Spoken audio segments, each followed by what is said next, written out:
va la fiesta, la madrugada me va a encantar. ¿Qué tal? ¿Cómo están? Seguimos recorriendo todo el sur de Santa Fe, llegando al norte de la provincia de Buenos Aires y en esta cuarta temporada, hoy lunes 5, dijimos, tenemos la mala costumbre de hacer siempre la previa. El sábado fue 3 de febrero, el día del combate. Bueno, estuvo con nosotros el secretario de Gobierno y Cultura de San Lorenzo, pero le dije a Miguel Brusasca que se llegue y que hablemos un poquito. Ya pasaron los actos, ya pasaron todo, del 3 de febrero, de aquellas cosas que van más allá de las que conocemos, del combate, del bautismo de fuego, de la importancia y de los datos. Con gusto recibo a quien recién les nombré, Miguel Brusasca. Miguel, ¿cómo estás? Gracias por venir, ¿eh? Un gustazo. Pero una vez más, gracias por invitarme. Muy amable, muy amable. Me dijeron que hicimos un programa bárbaro el otro día. ¿Quién le dijo? En realidad me criticaron. Dice, vos hablaste mucho, al final... Y digo, pasa que yo me copo con esos temas. Sí, es cierto, es cierto. ¿Hablaste mucho? Sí. Así me dijo, Rodrigo me dijo, el productor. Así que dale, arrancá, yo te aviso cuando tenemos ese error. No es la primera vez que me invita, así que de escucharme en veces anteriores veo que va aprendiendo sí, cuál es el mensaje. No, yo leo piña también. Bueno, está bien.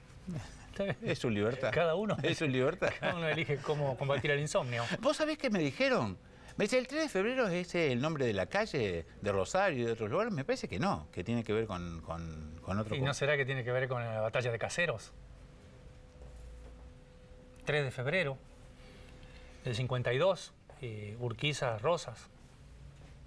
Olvidada fecha. Todo un tema ese. ¿Olvidada fecha? Sí. Porque ganó Urquiza. Batalla de Caseros. Sí, por todo lo que vino después, ¿no? Urquiza ahí afianza su idea de confederación y esto no agradó mucho a Buenos Aires. Usted sabe que sí. A partir de esta desavenencia, Buenos Aires no perteneció hasta 1861, después de Pavón, al mapa nacional. En la mesa de café me dicen, dale. Qué macana que Buenos Aires volvió al mapa, me saben decir. Me quieren hacer enojar, ¿viste? Sí, eso para hacerte morder. Sí, pero no digo nada, ¿no? ¿Qué cosas destacamos del combate de San Lorenzo, Miguel? Más allá de las habituales, las que conocemos todos. Si lo vemos desde el punto de vista militar, la alta profesionalidad de ese grupo que combatió contra las fuerzas realistas allí en los campos de San Lorenzo, efectividad profesional lograda en pocos meses. Y eso habla de la seguridad y de los conocimientos y la sapiencia de San Martín en ese terreno. Y con gente... Y yo lo rescato eso porque fue sí. un combate breve, discúlpeme Andrés, sí, pero dale. Contundente. Casi milimétrico, salvo en pequeño desfasaje en la carga del capitán Bermúdez, que se retrasa porque da un rodeo amplio allí para el operativo Pinza que pergeñó San Martín sobre los españoles que venían avanzando en diagonal al convento, pero la verdad que bien pensado desde el punto de vista estratégico, y yo rescato eso, la profesionalidad de los soldados en su primera acción militar vistiendo el uniforme del flamante regimiento. Soldados que lo que menos tenían era de soldado en sus comienzos. Claro, se iban incorporando a las milicias, se los reclutaban y algunos tenían algunas aptitudes así para la carrera militar y otros no, pero San Martín los formó duramente en el campo de retiro allí en Buenos Aires después de abril de 1812 cuando crea el regimiento de granaderos y él es admitido en el empleo de militar por el triunvirato de entonces. Y él ya traía en mente el proyecto de conformar una fuerza ágil, dinámica, y esto en base a las observaciones de la evolución de la caballería napoleónica que él había visto en España. Porque hasta ahí la mayoría de los ejércitos argentinos, para llamarlo patrios, de los nuestros, usaban muy poco el hombre a caballo y con sable. Exactamente, la infantería era el fuerte. Claro. Entonces el hombre de a pie. Claro, entonces él hace una innovación. Había visto lo interesante de las cargas, las brigadas ligeras montadas en Europa y dijo, esto tiene que funcionar dado también por las condiciones del terreno. Él tenía esa idea de la gran pampa. Se atesoraba algunas imágenes lejanas de su infancia en las llanuras de Corrientes, donde había nacido, pero bueno, Después esto lo perfeccionó y mire usted cómo la caballería le sirve para sortear los Andes años más tarde. O sea que vio la ductilidad del noble animal en un ejercicio profesional, en una fuerza profesional para llevar el combate adelante en cada uno de los frentes que se le presentó. Y pues de San Lorenzo es todo un símbolo. Yo siempre digo, que lo he hecho en otros programas, sí. Ahí se reaviva la cuasi apagada llama de la Revolución de Mayo con esta acción de San Martín, que significa un golpe psicológico para las fuerzas españolas, sobre todo las fuerzas militares españolas acantonadas en esa época en Montevideo. ¿Vos le llamás la refundación de la patria? Sí, yo creo que sí. El hecho de lo gigantesco, extraordinario, del cruce de los Andes, de lo novedoso de trasladarse en barco desde Valparaíso hasta el Callao, de su campaña en Lima, ¿ha minimizado a San Lorenzo como hecho trascendente? Porque no existe todo lo otro sin San Lorenzo. Es más, lo podrían haber matado. Está bien, es decir, en San Lorenzo es un hecho estrictamente militar. San Martín juega en las ligas mayores como político cuando está en Mendoza y después brilla su estrella como político cuando está en el Perú, que es un capítulo no muy conocido.